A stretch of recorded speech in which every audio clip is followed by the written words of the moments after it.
Okey, Assalamualaikum warahmatullahi wabarakatuh. Sebelum kita mulakan pembelajaran kita pada hari ini, cikgu nak perkenalkan diri cikgu. Okey, nama cikgu Siti Nur Syafiqah binti Marsan. Okey, awak boleh panggil cikgu Syafiqah. Cikgu akan ajar subjek matematik untuk 3 dahlia pada tahun ini. Okey. Tajuk pada hari ini, kita mula ya. Okey, tajuk pada hari ini adalah kenal dan tulis nombor hingga 10,000. Okey, sehingga 10,000. Pada tahun lepas, awak dah belajar sampai 1,000. Tahun ni awak belajar sampai 10,000. Okey. Apa yang awak perlu tahu untuk tulis nombor sehingga 10,000 adalah awak kena tahu nilai tempat. Okey, pernah dengar kan? Okey, apa tu nilai tempat? Okey, murid perlu menguasai nilai tempat bagi satu nombor. Okey, sebelum awak boleh tulis, awak boleh kenal nombor, awak kena tahu nilai tempat bagi suatu nombor. Okey, nampak tak ni? Sa, pu, ra, ri. Okey, apa tu sa? Pu apa? Puluh, ra tu ratus, ri tu ribu. Okey, awak perlu kuasai nilai tempat ni dahulu. Okey. Apa tu nilai tempat?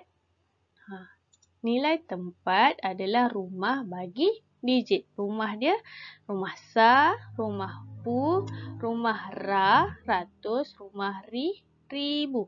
Okey. Yang ni awak perlu tahu. Okey. Kita tengok contoh yang pertama. Contoh yang pertama, sebut nombor 9, 2, 4, 8 yang diberi. Macam mana kita nak sebut nombor ni? Okey.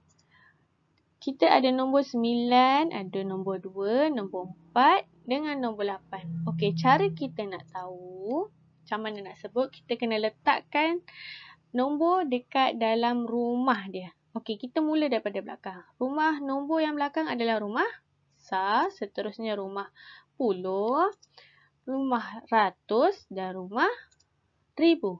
Sa, pu, ra, ri. Okey, sa. 8 rumah sa, 4 rumah puluh, 2 rumah ratus, 9 rumah ribu. Okey. Macam mana kita nak sebut nombor? Kita kena sebut nombor ni dahulu, baru ribu. Baru nilai tempat. Kita sebut 9,248. Sa kena sebut. Sa tak perlu baca ataupun tak perlu sebut. Sa, rumah sa, kita tak perlu sebut. Okey. Jadi, jawapan dia untuk kita sebut adalah 9,248. Okey, kita tengok contoh yang kedua. Okey, sebut nombor 8, sifar 32. Okey, macam mana nak sebut? Kita letakkan dekat dalam rumah dia. Okey, kita mula daripada nombor yang belakang, rumah sa. Lepas tu rumah pu, puluh, rumah ratus, rumah ribu. Okey, sa, pu, ra, ri. Nilai tempat. Kita kena letakkan rumah dia dahulu. Okey, macam mana nak sebut? Kita sebut daripada depan lah. Okey, 8,000, 100. Takkan sifar, ratus, 32 sa. Betul tak? Okey, tak betul. Awak kena sebut macam ni. Okey, apabila ada sifar dekat satu-satu rumah, sama ada sa, pu, ataupun ra, ataupun ri, kita tak perlu baca. Kita abaikan dia. Kita tak payah baca. Okey. Jadi, awak boleh sebut sebagai... Okey, sebelum tu, cikgu terlupa. Okey, yang sa pun tak payah sebut. Okey, tadi kan sa memang tak payah sebut. Okey, jadi jawapannya 8,032. Kita takkan sebut 8,032. Tak ada. Kita sebut 8,032. Kalau ada sifar, kita tak perlu sebut. Tak perlu cakap pun. Okey.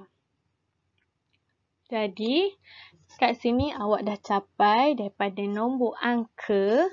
Ni nombor daripada angka, awak boleh sebut kepada perkataan. Sesuatu nombor, kita dah boleh tukar jadi perkataan. Okey. Sekarang ni, kita nak tukarkan daripada perkataan pergi kepada nombor. Macam mana? Okey, dia suruh tukarkan 2,371. Macam mana kita nak buat? Kita letakkan ni, perkataan nombor ni. Ni, 2 kan nombor kan? 2, 3, 7, 1. Ni nombor kan? Kita letakkan dekat dalam rumah dia. Okey, awak tengok kat sini. Kalau 2,000, awak letakkan 2 dekat rumah 1,000. 300 letak dalam rumah 100. 70 letak dalam rumah 10. 1 dalam rumah sa. Okey, kita letakkan dekat dalam rumah masing-masing. Okey, bila dah letak dekat dalam rumah masing-masing, barulah kita dapat jawapan dia 2,371 dalam bentuk nombor. Kita tak sebut dah 2,371 sebab awak dah pandai kan? Okey, jadi kita sebut 2,371. Okey, kalau soalan dia minta daripada perkataan pergi kepada nombor, jadi jawapan dia 2,371. Okey, contoh yang seterusnya. Okey. Dia suruh tukarkan 5,103 kepada nombor. Apa yang cikgu cakap tadi, kita kena letakkan dekat dalam rumah ataupun dekat nilai tempat masing-masing. Okey, 5,000, kita letakkan 5 dekat dalam tempat, dekat dalam rumah 1,000. 5 dalam rumah 1,000. 100, 100 berapa? 1 kan? 1 dalam rumah 100. Okey, ada rumah puluh tak? Okey, kalau tak ada, kita biar dulu. 3, kita letak dekat dalam rumah sa. Okey, baru kita letakkan nombor. 51. Kalau tak ada nombor dekat dalam rumah 10, awak gantikan dengan sifar. Kan tak ada nombor, jadi kita gantikan dengan sifar. Jadi, kita akan tulis nombor tu 51 sifar 3. Ataupun kalau kita sebut, dia jadi 5,103. Boleh? Okey. Kita dah boleh tukar daripada nombor pergi perkataan. Kita dah boleh tukar daripada perkataan pergi nombor. Okey, seterusnya. Okey, kita kena padankan. Jadi kita dah belajar kan macam mana nak tukarkan daripada nombor pergi perkataan. Okey, awak tengok kat sini. 3,427. Okey, ni rumah apa? Okey. Ini rumah, kita mula daripada sa kan? Okey, yang ni rumah sa. Allah. Okey, yang ni rumah pu. Cikgu guna mouse, cikgu tak ada pen. Okey, ini rumah ra. Dan ni rumah ri. Okay, awak kena hafal ni. Sapura ri. Okey, jadi kita sebut 3,427. Yang mana satu 3,427? Yang ni. Ni jawapan dia. Okey. Kalau ni jawapan dia, yang lagi satu mesti jawapan dia yang ni kan? Okey, langkah yang sama awak buat sa. Awak buat pu. Buat ra dan juga buat ri. Okey, jadi jawapannya adalah 3,207. 0 boleh tak? Tak boleh kan? Jadi 3,207. Jadi awak dah capai 3,3. Awak dah boleh tukar daripada perkataan pergi nombor, nombor pergi perkataan dan juga padankan. Okey. Itu tajuk yang pertama.